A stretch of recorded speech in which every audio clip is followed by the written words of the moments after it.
Hello everyone and welcome back to the Kohi Game Engine series. Today we are going to implement our view system.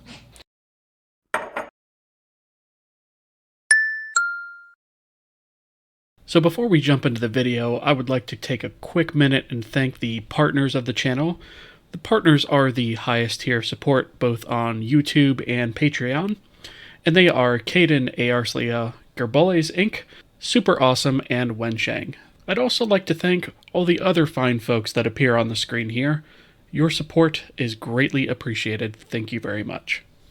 If you'd like to support the channel and support my work, feel free to have a look at the YouTube membership, or if you prefer Patreon, you can check out patreon.com/TravisVroman.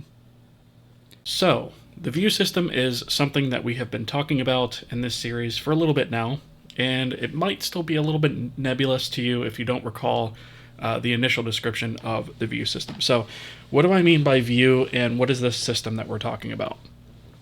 So a view is basically going to be a structure that we're going to have in the system that takes a set of parameters to render a given set of things to a set of render targets.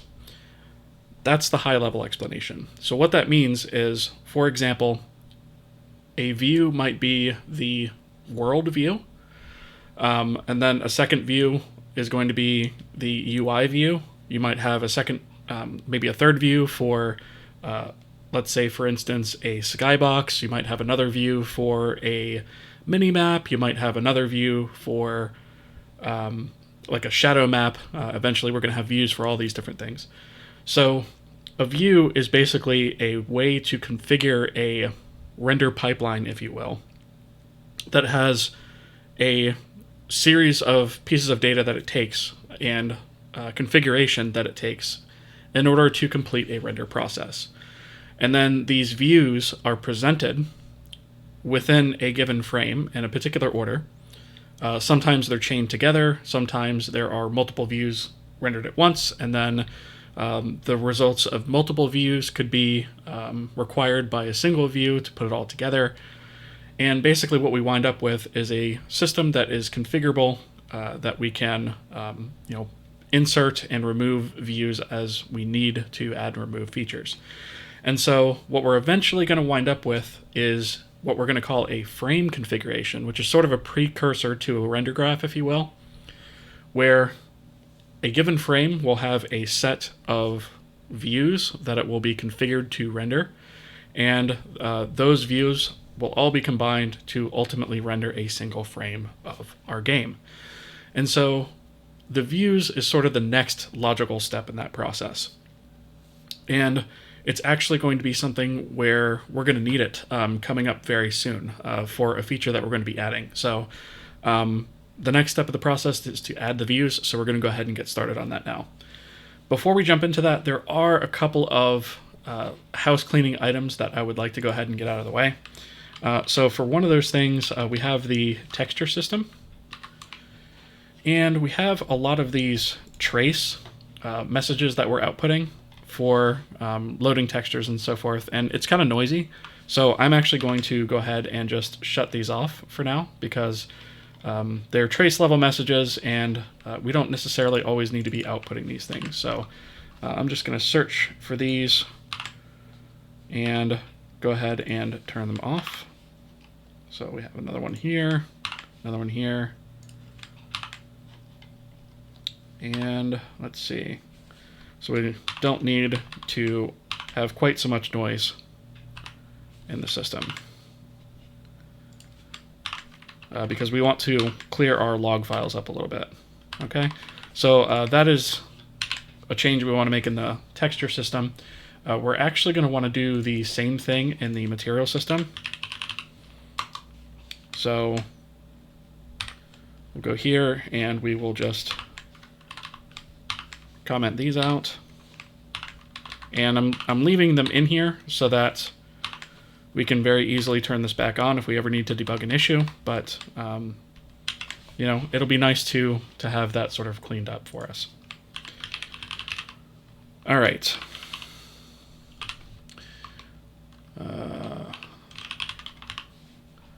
So that should be all we need to do in terms of that. Just a quick thing to knock out.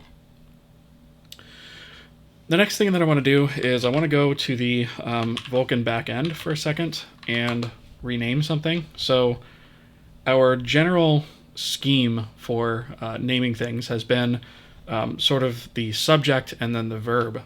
So we might have shader create, shader destroy, shader initialize, shader use, that, etc., etc. And for the most part, we've been pretty good about maintaining that, but there are a couple inconsistencies that I've found along the way that I want to go ahead and fix. And one of those things is Vulkan renderer, begin render pass, and end render pass. I just want to rename those things real quick to render pass begin. So like that. And render pass end. So we'll go ahead and rename this as well.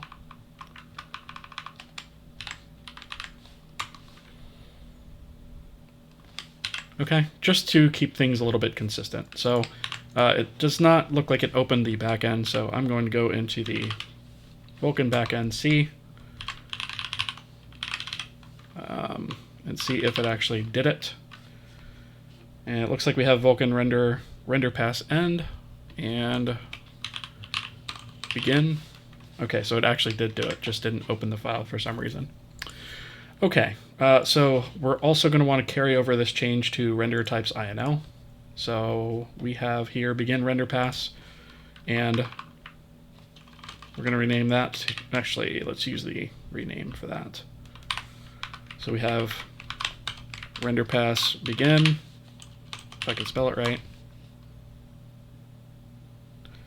And we want to go ahead and accept those changes. And then we have render pass end. And we want to accept those changes as well. Let's go ahead and look into renderer backend, the thing that basically applies the function pointers. And we have our render pass begin and our render pass end. So it looks like all of that is updated as expected. So that's just a quick change that I wanted to make to that. Okay, the next change that we need to make while we're making changes to this is we are actually going to need to change up the way that our geometry is drawn because we are no longer going to want to take a copy of this. We're going to want to take a pointer to this data. So in draw geometry, we just want to change this type to be a pointer, which means our backend draw geometry needs to take a pointer here and take a pointer here. And we'll fix this. Actually, we might as well go ahead and fix this now. So this is just going to be an arrow now. This is going to be an arrow. And let's see. This is going to be an arrow. And I think that is actually all we need to do to that. So we just want that to take in a pointer to that instead of a copy of the data, because we don't necessarily need to be copying that data all around all the time. So that is the Vulkan backend changes. So not a lot there, but something I felt needed to be done nevertheless. So I think probably the next place to start is by defining some of our structures, because we're going to need our view structure defined before we can do much else. So I think probably the next place to go is going to be, I think, in our render types, INL. And we already have performed our renames in here, so let's actually, one more thing. This should be a pointer to the render geometry of the data to be drawn. Okay. All right. So if we go down here to the bottom, we have our render packet, and we're going to be extending this a little bit. because what we actually want to deal with is view packets. We're not actually going to be providing this straight data as part of the render packet. The render packet's going to be consisting of multiple views that need to be rendered, and then it'll handle it sort of from there. So there are a few structures we're going to need to set up. The first thing that we're going to do is we're going to define some known view types. So right now we're going to have two views that we're going to implement, one for the world, one for the UI. And these are well known by the engine, so it's okay to have these type of things in place because these views will never really change. They're going to be highly configurable, but in general, the logic behind these views is not going to change from what the engine expects. Now, we will also support custom render views, but for right now, we're starting off with the known types. So we have one for world and one for UI. The next thing is we need to define a couple of things that we're going to need for our views. So the first thing is where our view matrix is going to come from. So it could either come from a scene camera, it could come from a UI camera, which we don't have a concept yet of, but we will eventually. And I put another example in here as a light camera. So when we go to generate shadow maps, for example, this is what we'll use. We're going to be expanding upon this as time goes, but I just wanted to show you some examples of the type of data that we can expect there. So basically, depending on where this is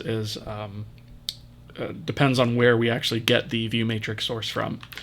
So since we have one of those for the view matrix, we also have one for the projection matrix. And we have a default perspective and a default orthographic projection matrix source. And those are just the ones that already exist now within the renderer and are already sort of updated for us. So those are the only two types that exist now. Eventually, like I said, we'll have other unknown types or custom types that can provide callbacks where we get those things ourselves. But for now, this is what we're going to roll with. Okay. So the next thing that a view needs to know about is a render pass, and this is the configuration that is going to tell us what the name of that render pass is. So each render view is going to be associated with a render pass, and we will be looking that up by name. So we have a render view pass config, which is a configuration object that will make that connection for us. So right now it only has a name, but eventually we'll probably be expanding upon that. And the next thing that we're going to look at is going to be a render view config. So this is the configuration object that we're going to use to set up our render views. So first off, we have the name of the view itself. We have a custom shader name if we want to use that, or we can use a default name instead. So this allows us to sort of override a view to use a custom shader if we want it to be rendered in a specific way. And we are going to be using that. Shadow maps is a great example of that because you want to, we're going to want to use a different shader because we're not going to want to necessarily render all the textures and all the lighting effects when we go to generate a shadow map. So we have a way here to update the shader that's going to be used for that. We have the width and the height of the view. In other words, if the view should occupy 100% of the space, space being either a texture or the screen, something along those lines, we would set this in pixels. If this is 0, it's going to be assumed that we mean 100% of whatever the width happens to be at any given time. So here we have the known type. If there is not a known type that we want to use, note that these start at 1. So if there's not a known type, we would just set that to 0. Same goes for view matrix source and projection matrix source. Now we don't have overrides for these yet, but notice that these start at 1 as well. So if we zero that out, then we'll know that as well. We also have a pass count, so the number of render passes that are used by this particular view, because a view can be associated with more than one render pass. So we have a count of that, and then our render view pass config, which is an array of those configurations. So this is what it's going to look like for us to set up a render view. Okay, so the next thing that we're going to do is we are going to forward declare a render view packet. And we'll come back to this in a little bit, but basically we just need something in place to tell the compiler that, hey, we're going to have a render view packet that's coming down. We don't know what it looks like, but we're going to have a pointer to that thing. And then from there, we'll be able to define that as we need to. So last but not least is the render view structure itself. And this is actually kind of a large beast, but I'm going to sort of slam it all in here and then we'll take a look at it. So we have an ID of the view itself, a name of the view, width and height. These come directly all from configuration. The type of view. We have the render pass count and an array of pointers to render passes. And then we have a custom shader name if one exists. We have an internal data object, which is view-specific data for this particular view. So this is sort of a generic view structure. And at this level, we're not going to know anything about what that view actually is or what it does or how it operates internally. All that state data will be stored here in internal data. And then we have a bunch of function pointers. So each of these will have an onCreate, where it takes a pointer to itself. It'll have a onDestroy, where it takes a pointer to itself. An onResize, which takes a pointer to itself and the new width and height. An onBuild packet, which is used to build the render view packet here. So it takes a constant pointer to itself. It takes a void pointer to any data that it would need. So it'll be up to the supplier of, or the caller of this to understand what data is actually needed for that. And then the render view packet itself, there's a pointer to the generated packet. So we have a onBuild packet, and then we also have an onRender. And this will be called by the renderer when we're ready to render those render view packets. And all that is a pointer to the view itself, a constant pointer to the render packet, the render view packet rather, what the frame number is from ultimately the backend, and then the render target index, which is that swap chain image index that we're using in the case of Vulkan. Okay, so now that we have our render view, we also need another structure for our render view packet, because we've talked about render view packets a little bit, and we've sort of forwarded to declare this up here so that we can have a pointer to it here, but we actually need to construct that. And the reason that we've done it this way is because the render view packet also has a pointer to the render that generated it. And this is going to be important when we go to destroy it or pull data from it or what have you. It should always have a reference to the view that actually created it in case it needs to make any callbacks to that view. In this case, it's going to have a view matrix for the current view packet, as well as a projection matrix, a view position, ambient color, which is temporary for now. It's going to have a geometry count. It's going to have an array of geometry render data that we're going to call geometry, so it'll loop through that to actually draw. A custom shader name if one is actually used, and then extended data, which is sort of a pointer to hold what I'm calling freeform data, or typically both understood by the object itself and the consuming view of the render packet. So basically we'll use this to hold any other data that the view needs during the render process to actually render this packet. Okay, so the next thing that we're going to need is something that we call mesh packet data. And this is basically going to be used to render meshes. And all this is just a count of meshes and then an array of meshes, and that's it. And now we're going to make some changes to our render packet. So the first thing is we actually didn't have a comment in here, so I'm just going to put just add a quick comment in there, kind of describing how that works. And we have our geometries in here. So we have our geometry count and our UI geometries. We don't want or need that anymore. In fact, we also don't need the geometry count here. All we are going to have is a count of views and an array of view packets. And so when we pass this off, this render packet to be rendered, it will have all of these collection of views to be rendered, and that's all it knows about, is that it has a collection of views that need to be rendered in the order that they're presented, and there you have it. So that is all the structures we're going to need, and frankly, the structures are probably most of the work. Filling out those is going to be most of the work.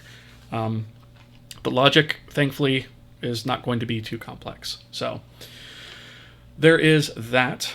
The next thing that we need to do is we need to go back to our front end.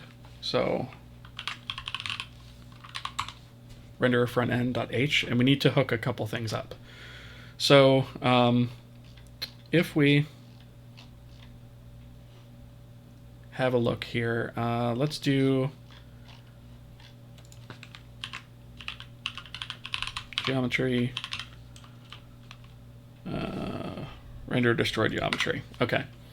So I think probably right above this render pass get method is where we're going to put in our calls to our new functions. So what we're going to wind up with is actually, don't we already have? No, that's on the back end. Okay. So we need a couple of pass-through methods from the front end, because we're actually going to start handling some of these draw calls from the application, or maybe potentially outside the renderer. So what we need is a way to draw geometry, a way to begin a render pass, passing a pointer to that and a render target, and a way to end a render pass.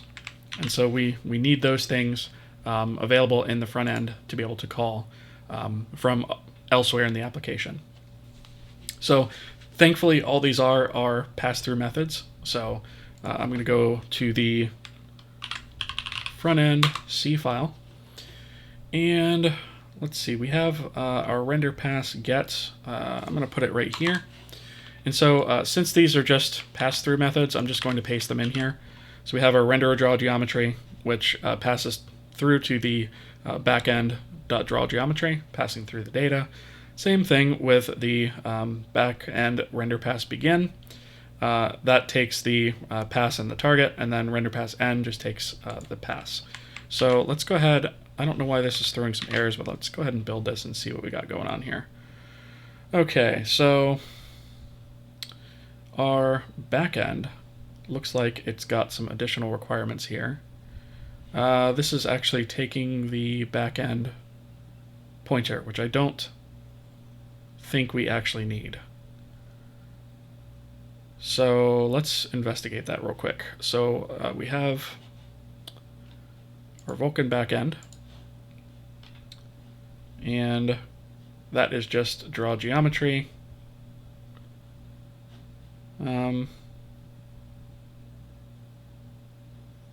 Yeah, and it already doesn't take it on the back end. So I think we just need to update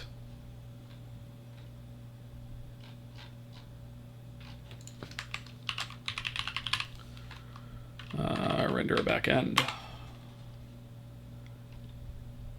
So we have render pass begin, which technically right now is taking a pointer to the back end. I don't think we actually need that, so I'm going to get rid of it. Same thing with the render pass end. We don't actually need that pointer. Draw geometry does not take that. So maybe that was all we needed to do.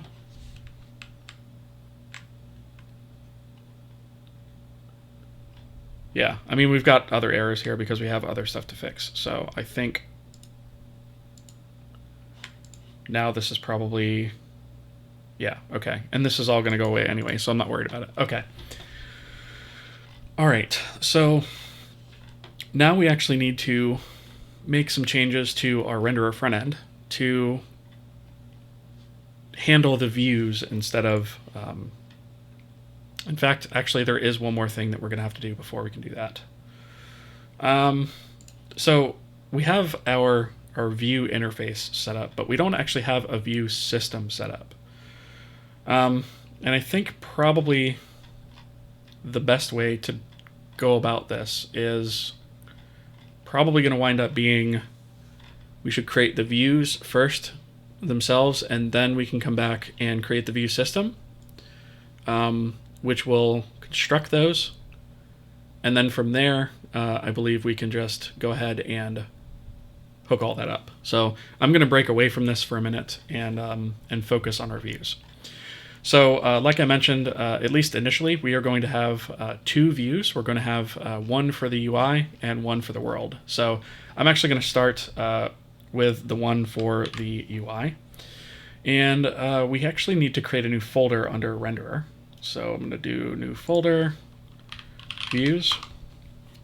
And in here, I'm going to say new file, and we're going to call this render view UI.h. And this is basically going to fill out that render view interface that we defined earlier. So I'm just going to paste in sort of the definition here of what this file looks like. So we include our defines and our renderer types INO. I also need a pragma once. And all this basically does is gives us an onCreate, onDestroy, onResize, onBuildPacket, and onRender. And all these match up directly to what we have defined in our render types interface. So not a terribly complicated interface. So what we're going to do is create another new file and say render view UI.c. And the C file is going to contain quite a bit more.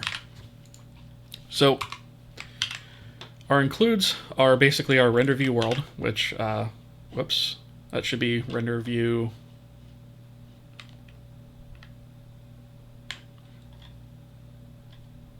I've added these from the wrong file. Let me copy pasta strikes again, folks. So the first thing we're going to look at is the render view UI. So it includes the UI.h, our logger, our memory, we need our event system, our kmath, our transform system, we're going to need D-arrays, our material system, our shader system, and our renderer front end. So we're going to need all those things. And basically what we're going to do next is define what our internal data looks like, or our internal state for this particular view. And it's just a simple structure. It takes a shader ID, a near clipping plane, a far clipping plane, a projection matrix, and a view matrix. And that, for now, is it. I put this render mode here in as a comment in case we ever have different rendering modes for our UI, which I suspect we will. We'll want to go ahead and activate that. So I've just kind of added that there for now.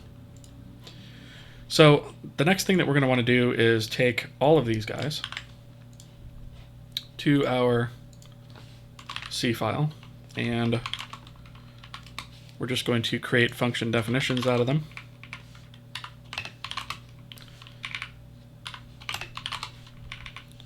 And go ahead and create our views. So our views are going to be taking over a lot of what happens in the renderer front end now. And we're going to sort of have that placed in here so that our renderer front end doesn't have to know so much about our views. So the first thing that we're going to do is check and see if self was provided, because if it isn't, there's not really anything we can do. So if for some reason we do not provide self, we are going to go ahead and bleat about that and return false, meaning the packet or the view creation rather has failed. And the next thing we're going to do is we're going to go ahead and allocate some memory for the internal data of this particular view. So we're going to allocate the size of that, and we'll go ahead and get a casted pointer to that. And then what we're going to do next is we're going to go ahead and get either the custom shader ID, if we have a custom shader name, or we're going to use the shader.builtin.ui default shader for this. So we're going to grab the shader ID for that. And for now, we're just going to assume that our near clip and far clip for this is going to be -100 to 100. That's probably a bit overkill, but you know, for now, it'll be just fine. Eventually, we're going to take in configuration to these things and be able to configure some of these properties, which is why I have this to do here. But for now, we're not really going to worry about it.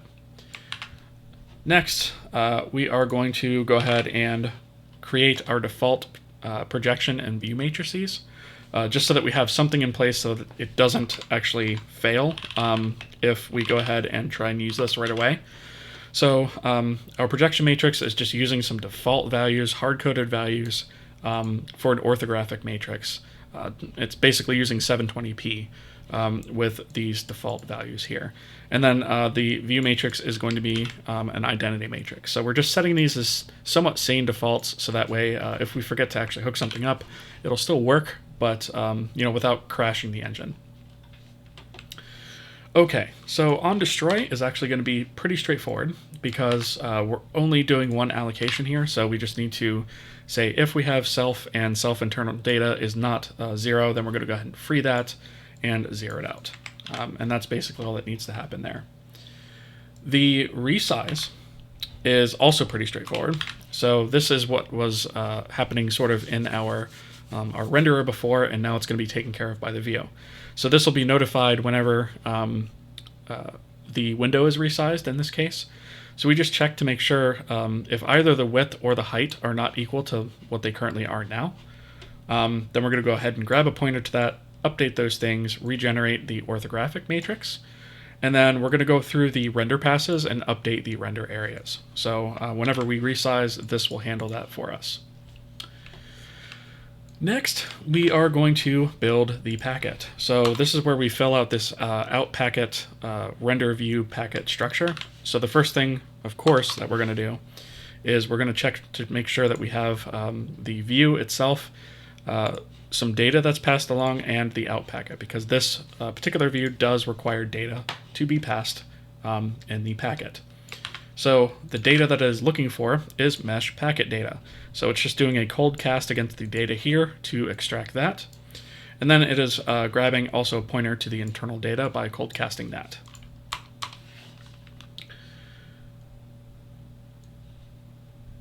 So the next thing that we're going to do is in the packet itself, we're going to create a new D-array of geometries. Now I do realize that this is an allocation that happens every single frame basically, so this isn't great, but it's what we need to get started. So eventually we probably are going to want to reuse this array internally, maybe out of our state or something, cache it, and then only expand it if we need to. But for right now, just for simplicity's sake, we're going to do it this way. And then we're going to go ahead and set the view on the packet as well. So we set the view to self, that's passed in here. So it's got that. And then we're going to go ahead and set our matrices. So we're going to grab those from the internal data state that we have and just set those things up in the packet. And then what we're going to do is we're going to go through and we're going to obtain all the geometries from the current scene. So right now there is no scene. So it basically just goes through and pulls out all of the data from the geometries that are passed in via the meshes, goes through each mesh and says, okay, how many geometries do you have? Add them to the packet, grab the geometry and the model for that, push them to the array, and then increment the geometry count on the out packet. And then finally, we're going to return. So that is all there is to that. And now we can actually move on to the render. So the render is also going to be pretty self-explanatory, I feel like. It's going to be basically what we've already seen in the front end, and we're basically going to move a lot of that logic to here. So we're getting a internal data pointer. We're also grabbing the shader ID from that. And then basically what we're going to do is we're going to loop through each render pass, and we are going to first grab a pointer to that render pass, and then we are going to call begin render pass on that, and of course check to make sure that that doesn't fail, etc., etc. So this is all the stuff that you've seen before that was all done in the front end. We're just doing it here now. So here we go, using our shader right there. We go ahead and we apply the globals first, and then we go ahead and we draw the geometries. So in order to do that, we go ahead and set up this loop here where we have our geometry count, and then we're looping through each one of those geometries. We go ahead and first grab the material that we need for that. If we don't have a material for it for some reason, we grab the default. And then we do our logic here to determine if we actually need to update this particular object. So it uses our render frame number versus frame number logic that we already had in the front end. We're just moving it. And then it goes ahead here and passes that needs update to material system apply instance. And then otherwise it just updates the frame number of that material if it didn't need updating. And then finally we apply the locals, right? So we just call material system apply local, and finally we call the draw. So here's where we tell the render draw our geometry. And finally, once we've looped through all of those, we're at the end of our loop. We go ahead and we end the render pass. And at this point, we can also return true down here outside of our for loop. So this is per render pass, this is per geometry, and that is basically the view. That is the UI view. So it's not terribly complicated. It's just, a lot of sort of moving code around at this point. We are going to eventually have a little bit of duplicated logic here. So eventually we might want to subclass some of this stuff, but the render view for the world and the render view for the UI are going to deviate quite substantially sometime soon. And so the actual overlap in logic that we have is not going to be that great. Okay, so next we'll go ahead and knock out our only other view, which is going to be our world view. So we're going to create a new file, and we're going to call this render view world.h. And we're going to start off with a pragma once. And just like we have done in the UI view, we are going to basically do the same thing, just slightly different. So this is exactly the same structure, actually. The only difference is the name of the function. So we have our create, destroy, resize, build packet, and render. So that is all there is to the render view world. And now we can actually take, create our new render view world.c. And in this file, we can go ahead and start including what we need to include and start building this out. So the first thing that we're going to do is obviously include our render view world. We're going to include the logger, memory, event, kmath, transform, darray, material system, shader system, camera system, and render front end. So there's a couple more here than were in the other view. Now our internal data for this is actually going to look a little bit different because it's going to hold different properties. So we have shader ID, we have field of view, near and far clip, projection matrix, a pointer to our world camera, the ambient color, and the render mode.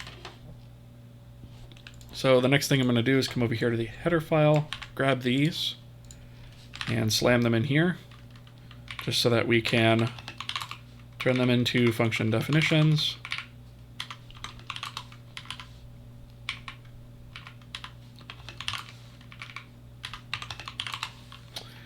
And now we can start filling this out.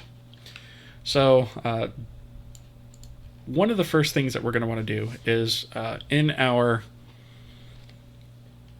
renderer, we are currently handling an event, a debug event, to change the view. So that logic is actually going to be moving to this file. Because the renderer doesn't really need to know about it anymore. We can handle that at the view level now. So that is the first thing I'm going to add. In fact, let me get rid of that console. So here is what that looks like. It's pretty much the same thing as what we had before. We just have our renderer view on event, is what it's called instead. And all it does is first off grabs an internal data pointer. So we are going to have a listener that's set up here. But all it does is grab the internal data and basically set the render mode to the appropriate mode that's passed through. So it works exactly as before. It's just where that data is stored and what gets passed around is slightly different. So we have our callback for that. That's going to be added first. And then in our onCreate, we're obviously going to do our self check again to make sure that we actually have a self pointer. And if not, we're going to bleat about that and return. And we're going to largely do the same steps that we did for the other views. So I'm just going to quickly touch on this. So we allocate our internal data. That's the size we need it of. We grab a pointer to that. We go ahead and get the custom shader if there is one. If not, we are going to use the shader built-in material as the default for that. We are going to put a to-do here again to set from configuration the near and far clip because we eventually want to be able to configure that, but we can't right now. The data FOV, the default FOV is going to be 45 degrees. The projection matrix, we're just going to use a default based on 720p, just like we did in the other view. And then for the camera, we're actually going to use the camera system, and we're just going to use the default camera for now. That's all we're going to update for right now, is just the default camera. And then we also have a to-do here to obtain the ambient color from the scene. So this is something that we're going to have to add once we have a scene system, but since we don't, we can't add that yet, so we're still going to be hard coding that. The other thing that's different here is we are going to listen for mode changes. So we are going to register for the set render mode, and then we are going to pass self, which is the view, to the render view on event. So whenever that gets triggered, self will be passed along, and then we can use that view to extract the internal data state from that, and then we're good. So that is creating that view. Destroy is pretty much exactly the same thing as it was in the other view. The only difference is this one also has an event unregister, so that we're no longer listening for that event. Next, we have our resize handler, which also has to perform some logic. So again, we just make sure that it's different before we actually perform this logic. And then we go ahead and grab an internal data pointer. We set our width and height. We grab the aspect ratio here. We generate a new projection matrix based off of that, and then set each of the render pass render areas to that rectangle. And again, this should probably be configurable, but for right now, it is what it is. Okay, so the next thing is obviously we need to build our packet. And to do that, this time we are also going to be taking mesh data in. So we have our mesh packet data that's going to be passed as our data here. So we know that that it's going to be that type. And we're going to go ahead and retrieve a internal data pointer. And we're going to go ahead, just like in the other view, we are going to go ahead and create a D array. And we are going to go ahead and set the view to self. We are going to also set all of our matrices in the packet to our projection, our view. We're going to set our position and our ambient color. So we need to get all that done. And then we are going to loop through the meshes that were provided, just like we did in the other view, extract all of the geometries from them. And one thing that I have here as a to-do is we need to add something to the material to check for transparency. And we're only going to add objects here where the diffuse does not have transparency. So in other words, we're only going to render fully opaque objects in this view for right now. We're going to come back to transparent objects very soon because, as you may or may not have noticed, that is not quite right. So we're going to discuss that in a separate video, which is coming very soon. It might even be the next one. Anyway, so that is the render view world build packet. Now we need the onRender, which is going to look very similar to the last one as well, the last view as well. So here we just grab our internal data pointer, our shader ID. We are going to loop through all of our render passes. And for each one of those, we are going to obtain a pointer to that render pass, and then go ahead and begin that render pass. We are going to, just like last time, use the shader according to the shader ID that we have here. And then we are going to apply global. So this is largely the same as what we had before. It's just pulling the data from the packet that is provided. And also, I should mention here, I've got a to-do here to find a generic way to request the data, such as the ambient color, which should be from a scene. So again, that is still something that is hard-coded, but we will revisit that once we actually have scenes. So the next thing we need to do is we need to draw our geometries. So we have a loop here to loop through our geometries. And the first thing we need to do, obviously, is grab a material. And once we have that, we need to, again, perform our check to say, hey, does the material actually need updating when we apply the instance, yes or no? And then we need to go ahead and apply the locals after that. And then we need to go ahead and draw it. So again, we just call render draw geometry, passing the geometry to that. So that is it for drawing geometries. The only other thing that we need to do is end the render pass. So outside of our loop here, but inside our render pass loop. So that's going to be, yeah, right there. We need to end the render pass. And then finally here at the very end of the function, we can return true. And that is it for the world view. So again, it's mostly stuff that we've already seen before. We're just kind of starting to organize our code a little bit more. Okay.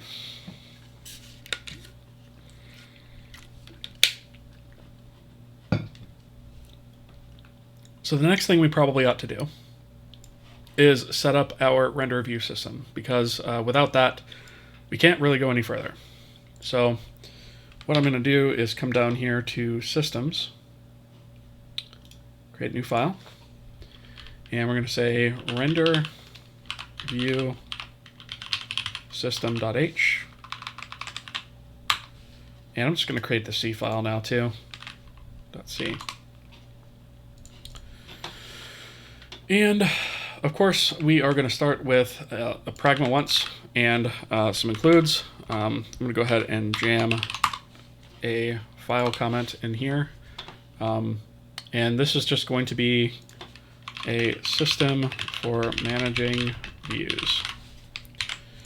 And that is just so we have a little bit of documentation there. So of course, since we're creating a new system, we need a configuration for that system. Right now, we just have a max view count. So it's a very lightweight system at this point.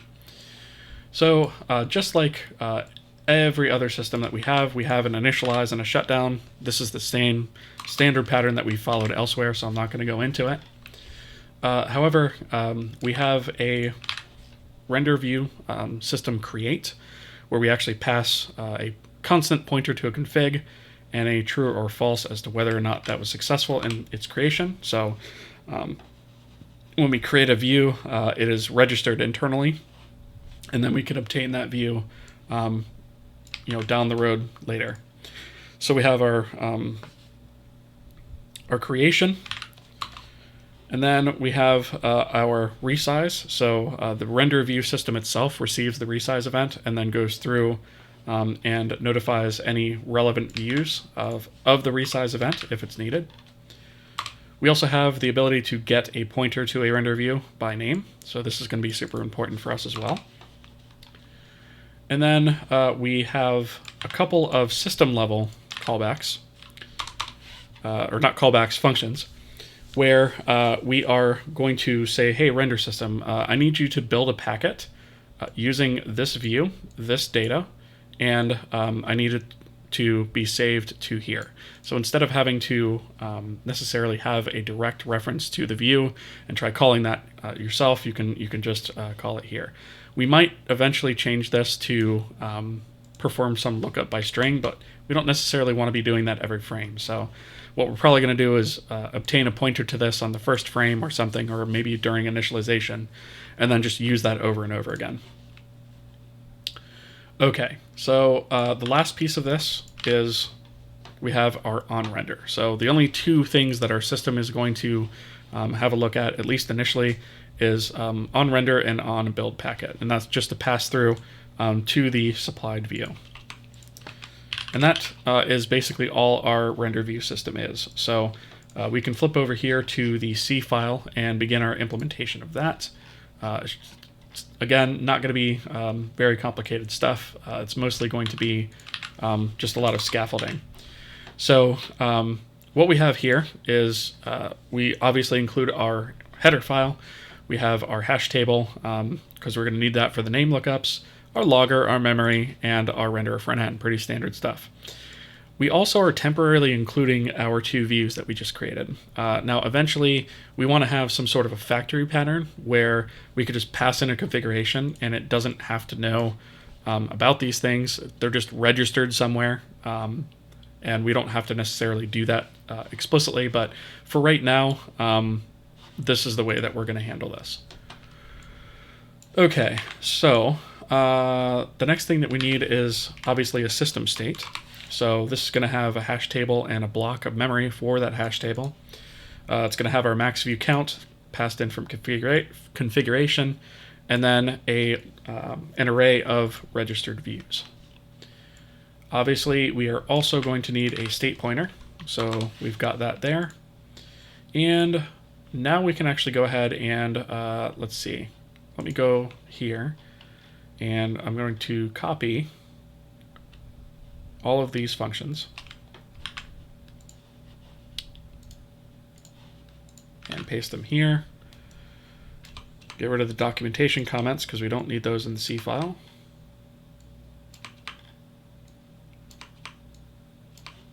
All right. Turn these all into function definitions.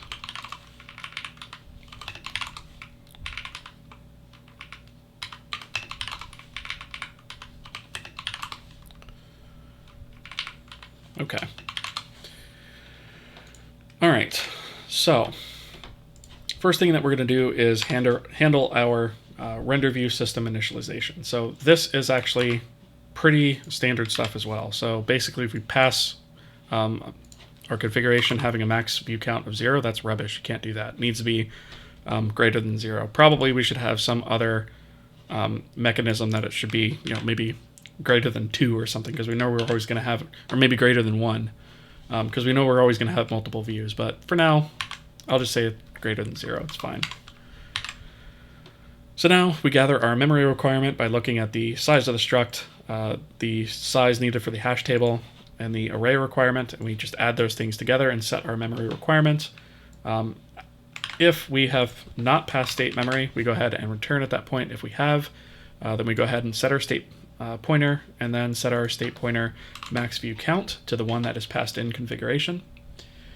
And we'll go ahead and set our table block to be offset by the size of the struct, because that's the next thing in memory. Again, this is stuff we've already seen before. We are going to then set the array to the block of memory after the hash table block. So we've got that. We'll go ahead and create our hash table. So that is in there. And then just like we have done many times before, we are going to fill our hash table with invalid IDs, because that is how we are going to look those things up. We are also going to fill the array with invalid entries. And then, of course, we'll return true once all that's done to indicate that we set the system up successfully. The only other thing that we want to do is in our shutdown, we don't really need to do anything because there's not dynamically allocated memory within here. So I can just say state pointer is 0. And then the next thing we'll move on to is the create. So the first thing we'll have to do is, obviously, if we don't have config, we're going to bleat about that and return false. Otherwise, we can continue on. And the next thing we're going to do is do a lookup in the table to make sure it doesn't already exist. If that fails, we'll bleat about it.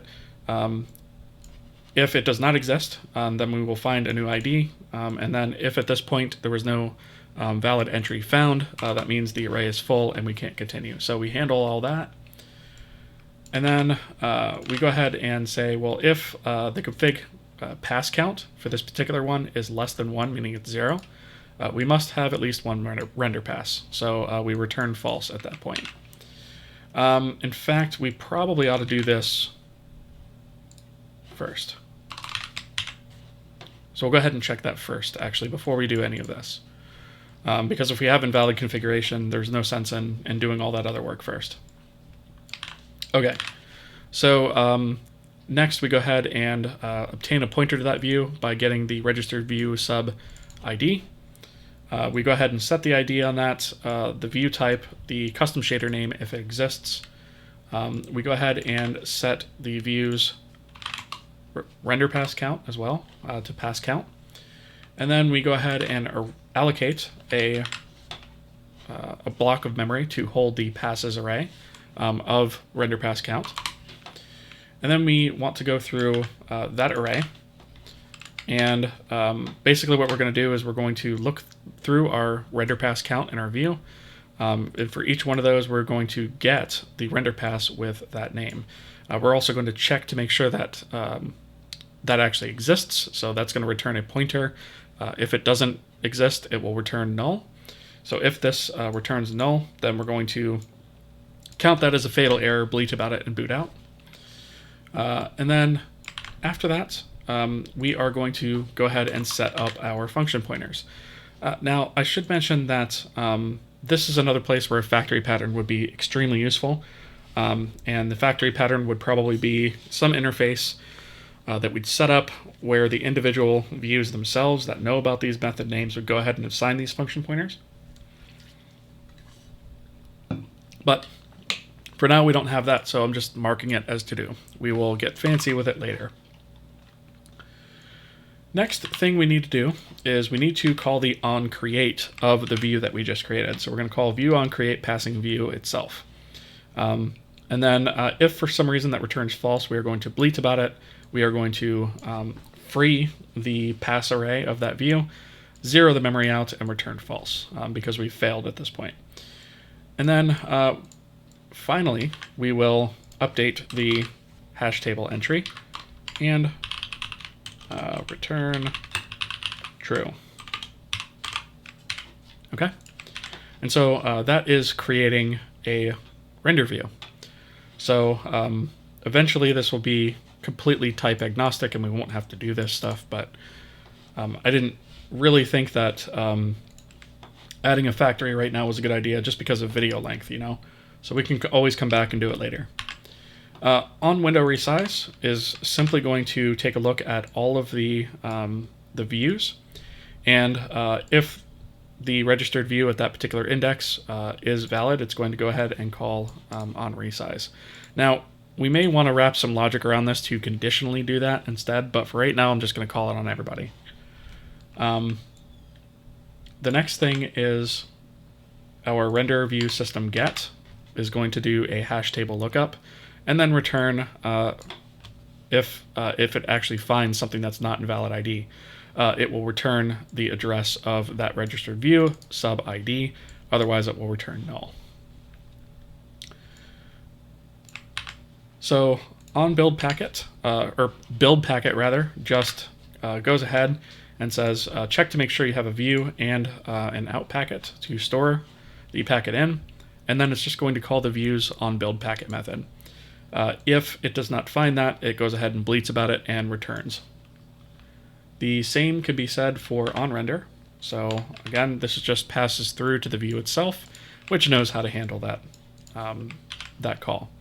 So we just call onRender if it's found. Otherwise, we bleat about it and boot out. All right. So let me just double check my notes here. So we have some work left to do on the renderer front end. And we also have a little bit to do in the application. So I actually want to go ahead and tackle, I think, the front end first. So let's go to front end C, and let's go to the top. We have Have we added our view system? We have not. So we need to include systems render view system. Of course we haven't added, we just created it. So the next thing that we're going to do is here in our render system state, there's a whole bunch that we can actually take out of this. So we actually no longer need this active world camera. Like I said, that was going to be temporary anyways. The projection, ambient color, UI projection, UI view, near clip and far clip, those things can all go away because we're not going to need them. We also do not need the render mode because the render itself is not going to have a mode of its own. It's up to each individual view to interpret that and set a mode on its own. The next thing we can do is we can actually get rid of this render on event because that is handled by the view if it needs to. So we don't need that. And now we need to make some changes to initialize. So before we had this to do, make this configurable. We have our backend creation. Our backend frame number is 0, but then we set our render mode here to view default. That and the event registration can actually go. We don't need either one of those things. And if we now go to a little bit further down. So we have our config resource.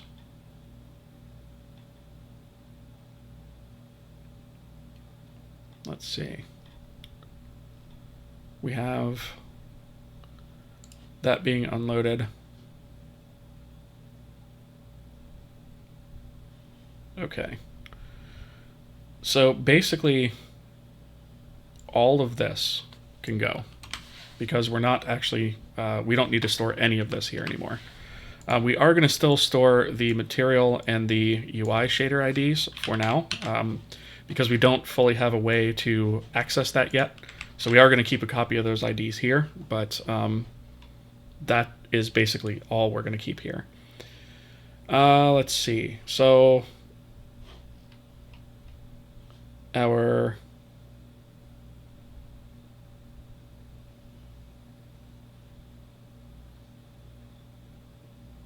I think the only thing, I don't think we actually need to update anything in here. Resized should be good. Okay, so draw frame actually needs some updates as well. So right now we're setting the state pointer projection and UI projection, and we actually don't want to do that anymore. And let's see. We do want to, however, insert one line here, and we're going to say render view system on window resize, and we're going to pass the width and height. So that way the view system gets notified whenever we have a resize that actually occurs here.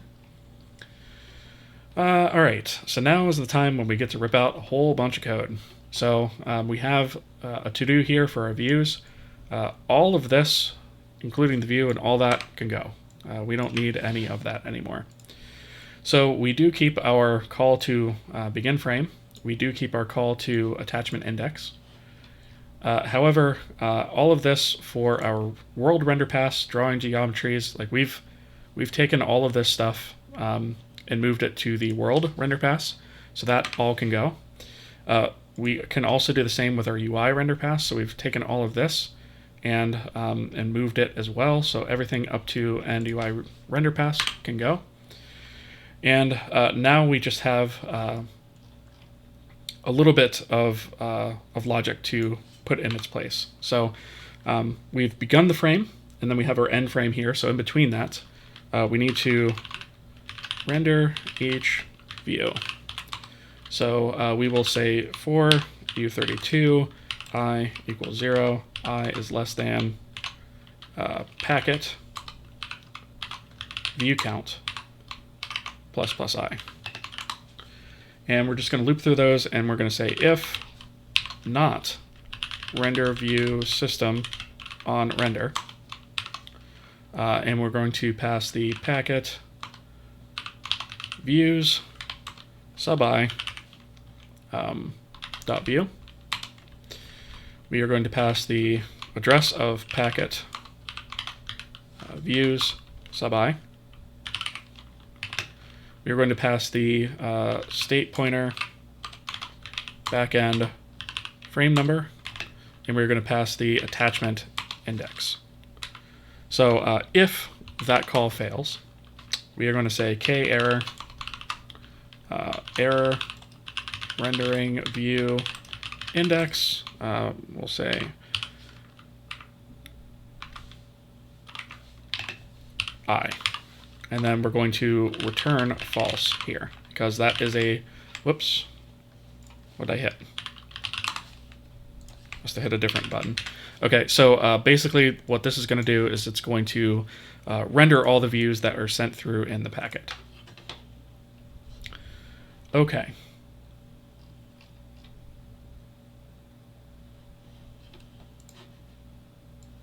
So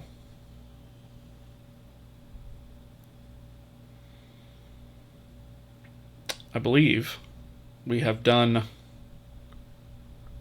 most of what we need. Have we actually, so we have our render pass begin. Have we actually set up the backend functions? We did already do that as well. So we've already set these guys up. So actually we should be able to, we should be good to go on the front end. I'm just going to build this real quick. I know we're still missing some stuff, but I want to build it anyway. Okay, so the back end is actually still missing some stuff. We'll probably have to, what is this missing? Render pass begin. Oh, this is still requiring a struct pointer to the render backend structure, which it should not be. What does the header file look like? Yeah, these two should not require this anymore. So let me get those out of the Vulkan backend H, and then we'll get them out of here.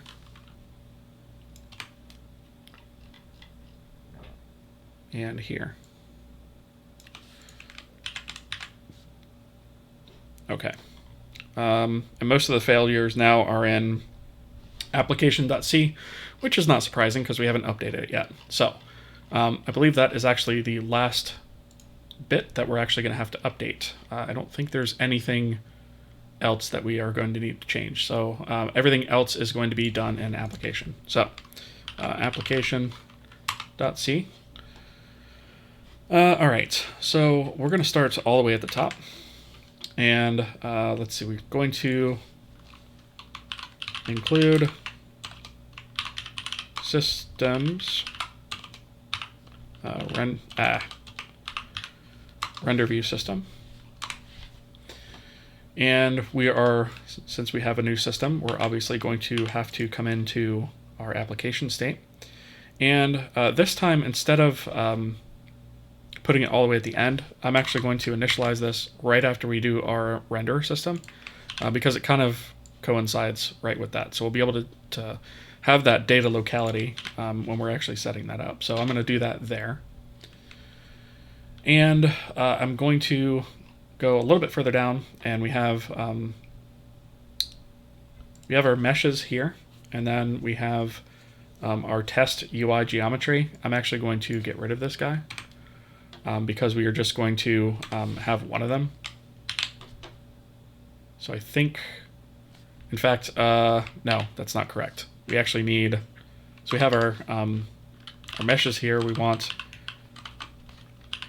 mesh, and we're going to say UI meshes 10. And we're going to just make this code consistent between the two on second thought. So UI mesh count. That way they're at least kind of consistent between the way that we're doing them for the world and the way that we're doing them for the UI. Again, this is just temporary, but let's at least make it consistent. All right, so next we have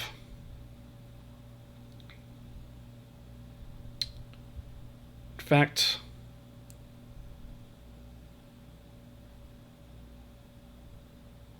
I am going to do it after camera on second thought. So we have our camera system here. We are going to also create our render config, our render view config here. So I'm just going to paste this in because this is the same stuff you guys have kind of seen before. So we're going to support 251 render views for right now. That seems like a decent amount. We're going to have lots of sub-processes and things that run. So the views themselves aren't all that big. So setting that up doesn't take that much memory. So all we do is our typical get the memory requirement, allocate our memory, and then call initialize for reals. And then once we're done with that, then we can actually start setting up our render views. So what we're going to do is we're just going to do this in line now because we don't actually have a configuration file to read in. So we're just going to sort of do it like this. So we have a render view config, and we're going to call this opaque world config because right now it's only dealing with opaque objects. We'll probably wind up renaming that in the future, but we're going to set that up for now. And then we're going to say render type, render view is known type of world. The default width and height are 0, meaning take up 100% of the space available. The name is world underscore opaque. The pass count is going to be 1. Then we're going to have our render pass config here, which is going to take in our render pass built-in world. We're going to have a passes array here that is just pointing to this locally created array here. And then we're going to have our view matrix source, which is going to be the source of scene camera. Now again, this isn't actually being used by the view yet because we don't have a scene system set up. So eventually we're going to have to hook that up. But for now, it's fine to just leave it as is. Next, we're going to call our render view and say render view system create, passing it the configuration that we have here. It'll go ahead and create that. And then if that fails for some reason, that's going to be a fatal error. We're not going to be able to continue. So if that fails, we need to abort the application. We're going to do basically the same exact thing for our UI. So we're going to have a UI view config. This time it's known type UI. All the other parameters are the same except names. It's going to have one pass count as well. The name of it is render pass built-in UI. We're just having an array of 1 here. Again, we're using the scene camera. Doesn't really matter at this point because it's not used anyways. And here we go ahead and configure it and or create it rather and make sure that it succeeds. So that is all we should need to do there, I believe. Okay. So now we have our world geometry that's being loaded up.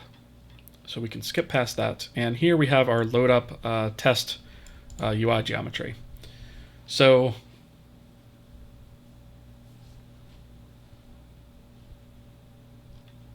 I think what we're going to wind up doing is we're actually going to come down here, and where we're setting this to test UI geometry that no longer exists, what we're going to do is instead we're going to set up app state UI mesh count equals 1, because we're just going to have 1 for now. We're going to say app state UI meshes 0 dot geometry count equals 1. We're going to say app state UI meshes sub 0. I'm actually just going to copy this because we're going to need it a few more times. We're going to allocate an array for this. And again, this is a temporary array. We're not going to be keeping this forever, so I'm not even going to bother throwing it out because it's only temporary. So we're going to create or allocate some space for the array there. We're going to set the geometry sub 0 to the result of this. So move this up here and delete that. And then we are going to set the transform of that to transform create So that way that is all consistent. And now the flow between the UI and the world meshes is pretty much the same. All right. So the next thing, it's throwing weird errors in like my comments and stuff. I don't know why it's really doing that, but the next thing that we need to do is come into our application run, and we're probably going to go, let's see, right here. So refactor packet creation. This is not how we're going to do our render packet anymore. So actually, I'm going to nuke this whole section here.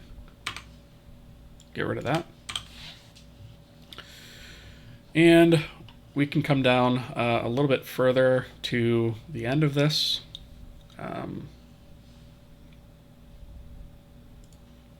And we actually want to get rid of this block as well, because we don't want that.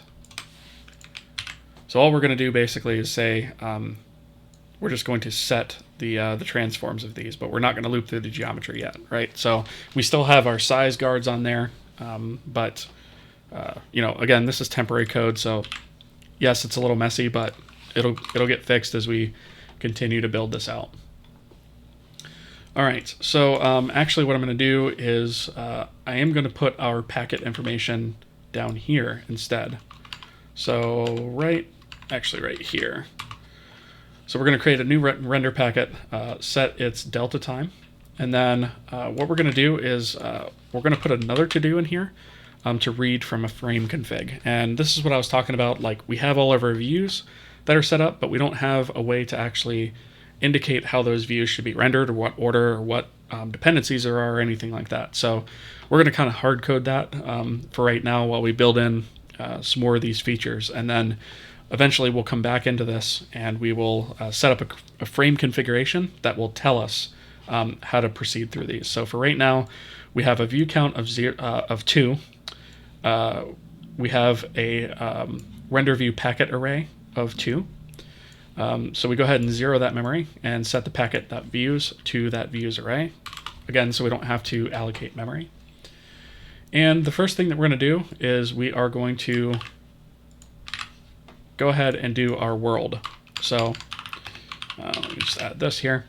So our world mesh data is basically going to grab the app state mesh count and the app state meshes for the mesh count and meshes. We're just going to use that directly for right now. Obviously, when we have a scene, this would be a filtered list of meshes that you actually want to render that are within the view of the camera, but we don't have any of that stuff yet. So what we're going to do is just use that list directly. And now we're going to call render view system build packet. We are going to, in order to get the pointer, we're going to say render view system get world opaque. This performs a lookup on every frame. So that's bad. We don't necessarily want to do that. But again, this is just temporary code, so I'm not really worried about it. So what it does is it passes in the mesh packet data here, and then populates the first packet, the first view packet rather, within the packet. So we go ahead and do that, and then we want to go ahead and do the same thing for the UI. So we make the exact same call basically, just filling out a different mesh data object using the UI mesh count and UI meshes. That's why we switched to this structure, so it's consistent. And then in this case, we just get the UI mesh data packet views sub 1. So you can see that these are so much alike that eventually when we have a configuration, we could just sort of set these values in there and set the indices and pointers and save them off. And you know, this can be completely configuration powered going forward. But for now, like I said, we don't have that.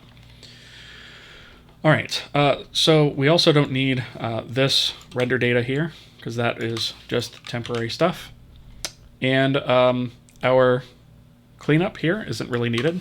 We do need to perform some cleanup of these packets, but we don't actually have that yet. So before you guys say, hey, you know, you're allocating in the build packet here, but you're not actually cleaning that up, I know.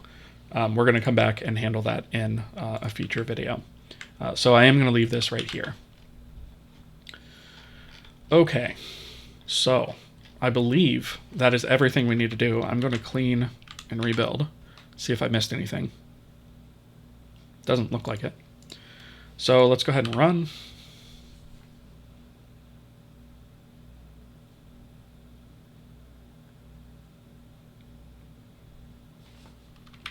And we're good.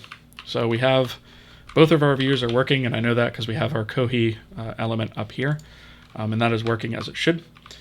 One thing that you will also notice is all of our transparent objects are gone. That is because we are not handling transparency yet. And that is because it was actually wrong before. So we are going to be handling that probably in the next video. But for now, we are not going to be rendering them. We'll come back to that. So all of our modes also work, so we are good on that as well. So yeah, that's going to wrap it up for this video. Thank you guys so much for watching. If you like the video, please toss it a thumbs up. It helps me out a lot. Also, if you have any questions or comments, please leave them in the comment section below. If you haven't already, consider subscribing. Hit the little bell icon there to get notifications as to when new videos in this or the other series that I have going drops. And I will see you guys next time.